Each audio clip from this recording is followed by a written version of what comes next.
Welkom by die Klipkouers Potgooi, waar ek gereeld gesels met Afrikaanse entrepreneurs en impakmakers ten einde die beste praktiese advies met jou te deel. Ek is jou gasheer, Jacques Passon. Laat die wiele rol.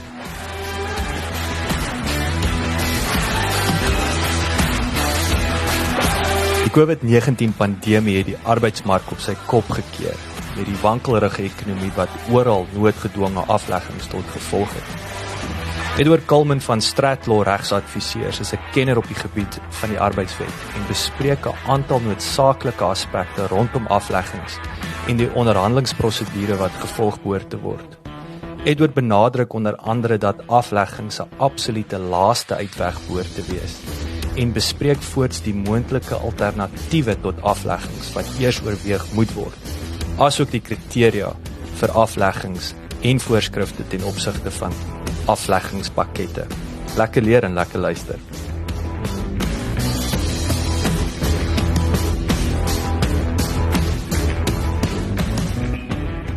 Eddie, wat is die huidige stand van sake in Suid-Afrika met retrenchments en so aan? Wel, ek sien dat ek dink meeste maatskappye in die wêreld is geaffekteer deur hierdie huidige COVID-19 situasie. Ek dink dit is net die sanitizer maatskappye wat redelik goed doen. Ek dink die res van die wêreld het ja, in die supermarkte.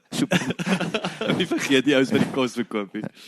So ek neem aan meeste maatskappye het op die oomblik 'n probleem met cashflow en ook is dat baie kontrakte op die oomblik staan op wag en word oorgehou. So en ek neem aan ook wat Suid-Afrika uniek maak. Ek bedoel dit is nou nie 'n land waar hoe kan ek sê, hulle is nie so pro werkgewer nie. Hulle is meer pro werknemer. So jou komplikasies, ouens, weet dit is kompleks. Dit is nie sommer maar net 'n knoppie druk en jy's nou ontslaaf van 'n oorhoofse koste nie. Nee, as gevolg van ons arbeidswetgewing, is dit ons met dat alles gereguleer word. So die proses is uiteengesit in artikel 189 van die Labour Relations Act, wat dit alles uiteensit en daar's 'n prosedure wat gevolg moet word. So kom ons sal nou 'n bietjie delf in daai prosedure en die konsultasieprosesse waar dinge reg gedoen word of waar ek wil sê besighede of besigheidseienaars vir moeilikheid soek of addisionele moeilikheid bykry behalwe 'n gogga. En dit klink nou na 'n simpel vraag, maar watter punt oorweeg ouens om te retrench? Ek bedoel, is dit so eenvoudig soos ons het kliënte verloor of is dit nie meer geld in die bank nie? Wanneer moet ouens ernstig dit begin oorweeg? Kyk, afleggings is altyd die laaste uitweg. Ek dink daar's enige werkgewer wat 'n besigheid begin met die doel daarin om mense af te lê nie.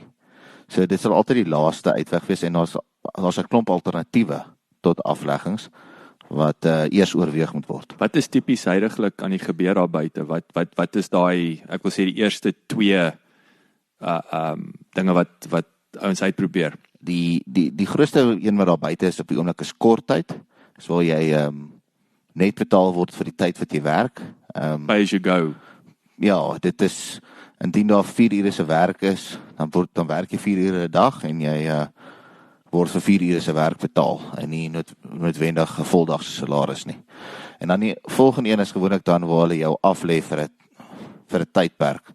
Maar hulle sê ons het op die oomblik nie besigheid nie, ons is toe en jy kan eers weer terugkom werk toe in Augustus en vir die hele Julie maand sal ons jou nou nie betaal nie. So hoe lank kan jy ou so op eis sit? Dit is 'n relatiewe kort periode wat jy dit kan doen. Daar moet 'n vooruitsig wees vir werk wat gaan inkom. So jy sê luister is 2 maande of 3 maande. Ja, maar daar moet 'n rede wees vir daai. Ja, en dan moet dit definitief 'n vooruitsig wees dat sê kyk ons volgende kontrak begin eers oor 2 maande weer. Ons gaan jou dan terugkry. En ek neem aan dit is ook in baie meer arbeidsintensieve industrie, want ek bedoel as jy nie daai hande en voete het nie, kan die werk nie gedoen word nie. Dit is ongelukkig op die oomblik in alle industrieë so. En dit is ook maar as gevolg van omstandighede, onvoorsiene omstandighede. Ek bedoel, niemand van ons het gedink 4 maande terug ons gaan sit waar ons nou sit nie. So kom ons zoom 'n bietjie in op die onderhandelingsproses. Nou moet jou besigheidseienaar of besluitnemers is dit hierdie is nie 'n job vir 'n leek nie. Soek ouens vir moeilikheid om die proses selfs net informele gesprek te hê met mense of met hulle mense. Ek dink hang af van hoe jou verhouding met jou mense is en ook meeste van in Suid-Afrika is ons verskeie groot gedrewe organisasies en werksplekke. So ek sou altyd voorstel dat mense altyd maar die raad kry van iemand wat kennis het in die proses. En dit is van die eerste intrapslag af. Van die oomblik wat jy het begin oorweeg, dink ek moet mens maar met jou werkgewers begin openlik wees en ook dan die regte advies kry hoe om met jou werkgewers hierdie proses te benader. So nou interessant, so kom ons kyk hoe lyk hierdie tipiese proses nou. En ek wil hierdie is 'n belangrike komponent. Interessante ding wat ek en jy oor gechat het net nou al was dat as jy iemand in 'n departement laat gaan en daar's argumentsonthaalwe 10 mense, dan begin jou proses met daai 10 mense. Want natuurlik as jy 2 of 3 mense laat gaan die ander 7 geïmpakteer word. So kom ons spring daar weg en vertel ons 'n bietjie meer hoe lyk die tipiese proses en baie belangrik wat om nie te doen nie. So as mens die oomblik wat 'n besigheid begin dit oorweeg om mense af te lê, moet hulle verkieslik al hulle werknemers daarvan in kennis stel. Die onderhandeling, daar's nooit die proses wat in die onderhandelings sal plaasvind is soos wat jy nou van gesê het wat jy van gesê dat daar 10 mense in 'n departement is.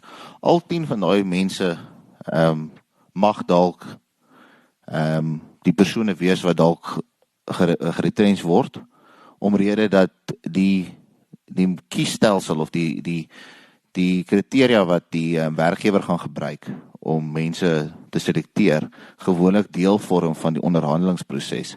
So indien jy besluit uit 'n finansiële departement waar daar 10 mense is van 'n maatskappy, gaan jy gewoonlik al 10 betrokke maak en deel van daai onderhandelinge gaan wees spesifiek en wat die kriteria, die mees algemene kriteria gewoonlik is the last in, first out. So almal is bewus daarvan, so almal aanvaar dit is min of meer wat dit is nie die enigste kriteria nie. Daar is 'n klomp ander kriteria. Dit mag dalk wees dat die sekere van die skills wat sekere werknemers het baie meer belangrik is vir 'n versekerde organisasie, sodat hulle dalk dit kan regverdig dat hulle eerder op wat is jou kwalifikasie basis kan selekteer.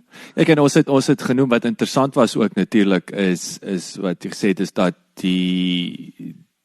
dit kan wees dat die eerste ou in is hoogs gespesialiseerd, so dis nie net sommer van hom of haar laat gaan nie, en aan die ander kant weer het jy dalk manne of dames wat al lank in die tand is, wat nou 3 of soos jy gesê het, een van die voorbeelde 3 keer die salaris verdien, en die jong ouetjie of meisie kan die werk doen, of kan die pot aan die kook hou, wil ek sê, teen 1/3 van die koste, nee. So daai is ook twee uiteenlopende voorbeelde van dis waar, en die groot proses is dat dan hang dit af van wat die rede vir die afleggings gaan wees.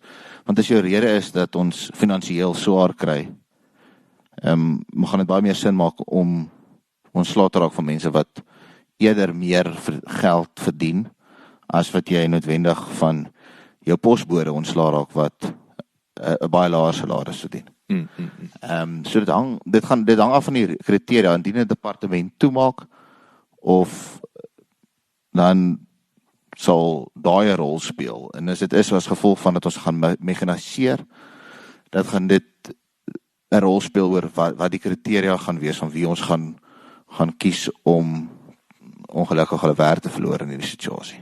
En ek bedoel die hele ding van die konsultasieproses, ek bedoel hierdie is 'n weerskante, dis 'n tafelgesprek en ek bedoel die werknemers het ook die geleentheid om, soos jy praat van mekanisasie wat jy voorbeeld genoem het, die ou kan sê maar dan verkoop die toerusting. Ek bedoel maar dit is so die werkgewers is oop vir voorstelle. Dit moet so wees, jy soek alternatiewe. Ek dink daar's geen, soos vroeër gesê, daar's nie 'n werkgewer daar buite wat hierdie proses geniet nie, of dink dat, maar baie keer is dit ook so dat jy voorstelle van jou werkers kan aanvaar. As jou groot komponent is dat dit finansiëel swaar gaan en jou werksmag is bereid om 'n 50% salaris sny te vat vir 'n periode van 3 maande, dan stel jy jou maatskappy in 'n hele ander finansiële lig. En dit kan wees dat dit dan totaal al onnodig gaan wees om die afleggings deur te voer.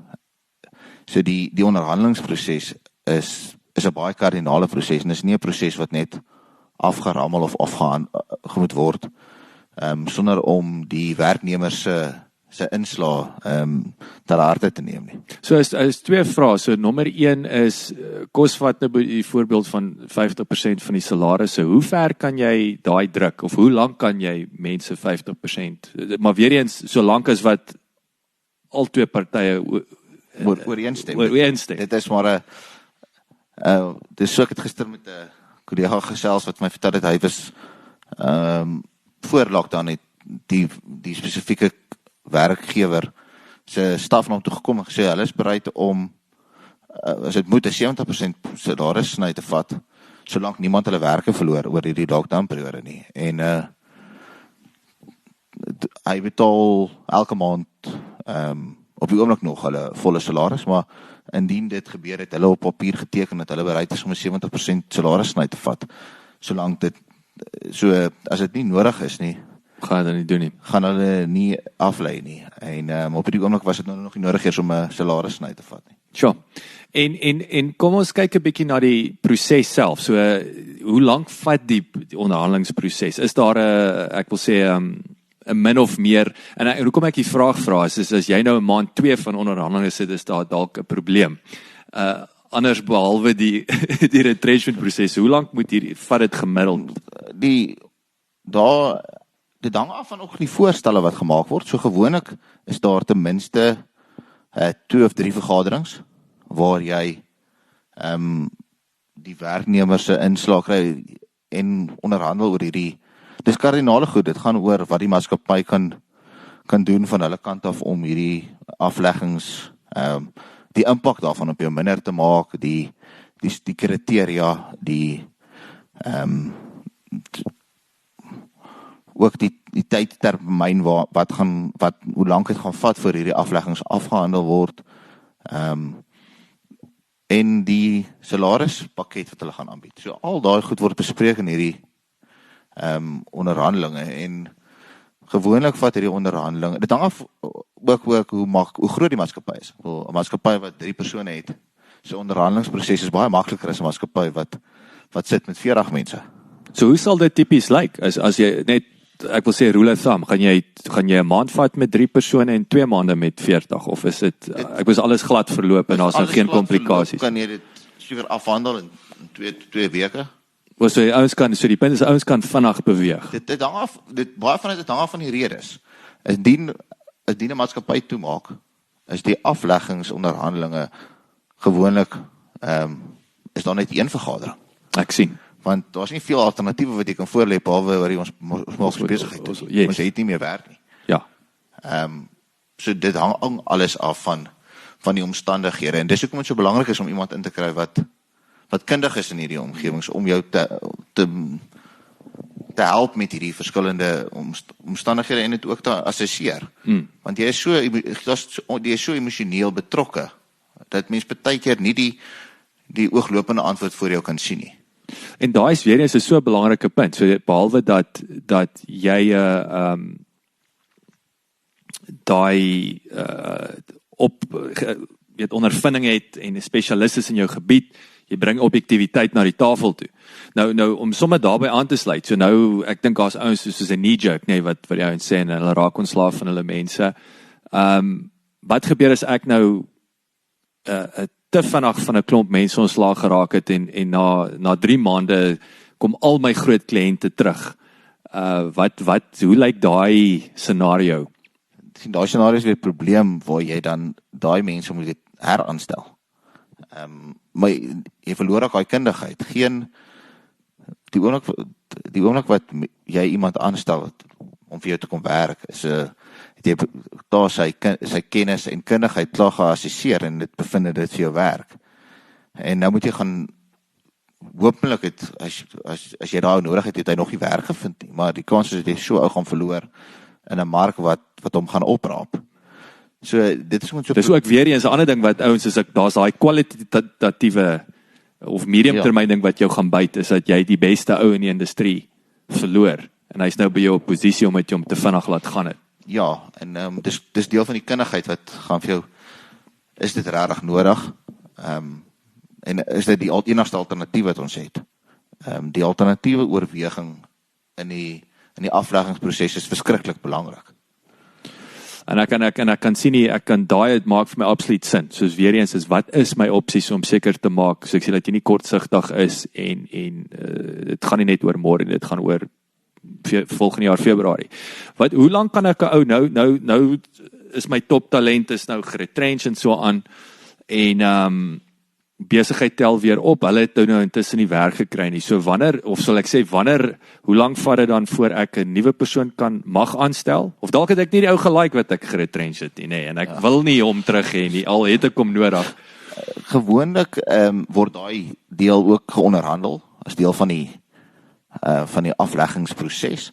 Maar die algemene termyn na buite is so 'n jaar wat jy dan nie 'n ander persoon sal aanstel in daai posisie voordat jy nie die vorige ou genader het nie en hy nie die posisie aanvaar het nie. En ek aanvaar as ouens wat in elk geval daai 1 jaar nie wag nie, maar dis die kans wat jy vat as daai ou of persoon terugkom en sê ek sien jy het iemand anders in my posisie aangestel. Ja, en hy sal jou dan 6 maande vat en jy gaan moeilikheid wees. Jy het nie met die ooreenkoms nagekom wat ons geonderhandel het nie en het gesê jy sal my eerste nader nie.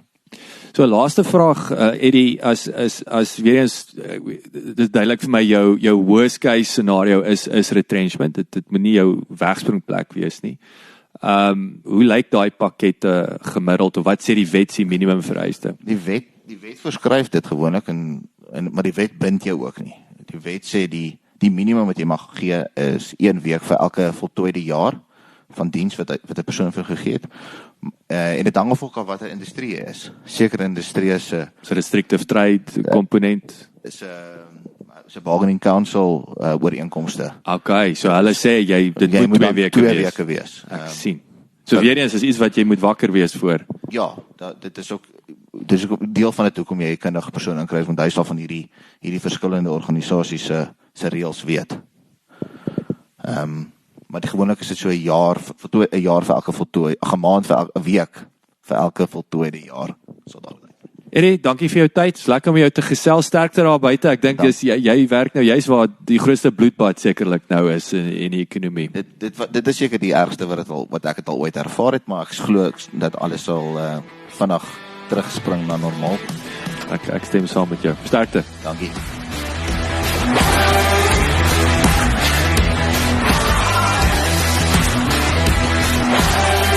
Baie dankie dat jy geluister het. Vir 'n opsomming en notas van die episode, gaan asseblief na ons webwerf www.klipkouers.com en teken sommer in terwyl jy daar is, dan kan ons jou gereeld op hoogte hou. Baie dankie.